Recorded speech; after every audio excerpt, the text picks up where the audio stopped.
التقى مجلس جماعة أكادير بالموافقة بالأغلبية على ميزانية جماعة أكادير بأمتها بسنة 2025. اليوم دزت الدورة ديال أكتوبر العادية، أكتوبر 2024.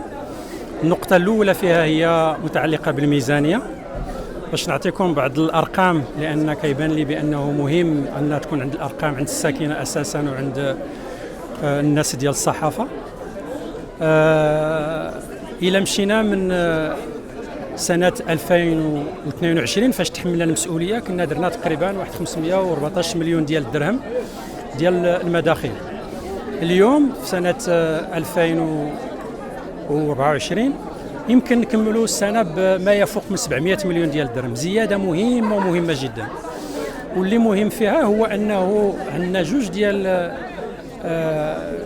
الضرائب. أولا عندنا الضرائب المسيرة من طرف الجماعة اللي عرفت تقدم مهم أكثر من 40%، والضرائب المسيرة من طرف المصالح المالية ديال الدولة بالخصوص لا دي جي ولا تي جي ار اللي تزاد تقريبا ب 11%. هاد المداخيل مكنتنا أنه أولا نديروا واحد الفائض مهم ديال تقريبا 231 مليون ديال الدرهم في سنه، غادي نديروا في سنه 2025 231 مليون ديال الدرهم.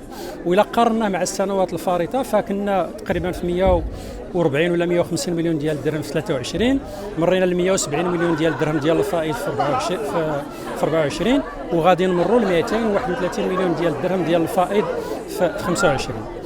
اللي مهم في هذا الشيء هو انه كاين واحد الديناميه متميزه اللي شاركوا فيها الموظفين ديال جماعه أكادير بصفه عامه والموظفين ديال الماليه بصفه خاصه، واللي من هذا المنبر نبغي نشكرهم جزيل الشكر على العمل اللي كيقوموا به.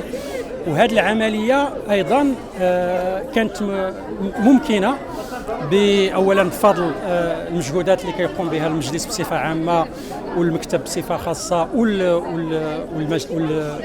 والمصالح ديال الاقسام والمصالح ديال الجماعه، وايضا لان درنا واحد المجموعه ديال الامور اللي عندها علاقه بالرقمنه فيما يخص اساسا احصاء الضرائب اللي كتسير الجماعه مباشره، منها مثلا لا تاكس سور لي تيران نون باتي ومنها استغلال الملك العام. هذه كلها امور اللي كتجعل انه نجحنا في هذه العمليه. واللي مهم ايضا بغيت نذكر به هو انه في بدايه 2022 درنا واحد استراتيجيه ماليه من ديال 22 27. هذه الاستراتيجيه الماليه عندها مجموعه الاهداف وهي اللي مكنتنا اننا نديروا هذه الانجازات هذو ديال الماليه. وشكرا.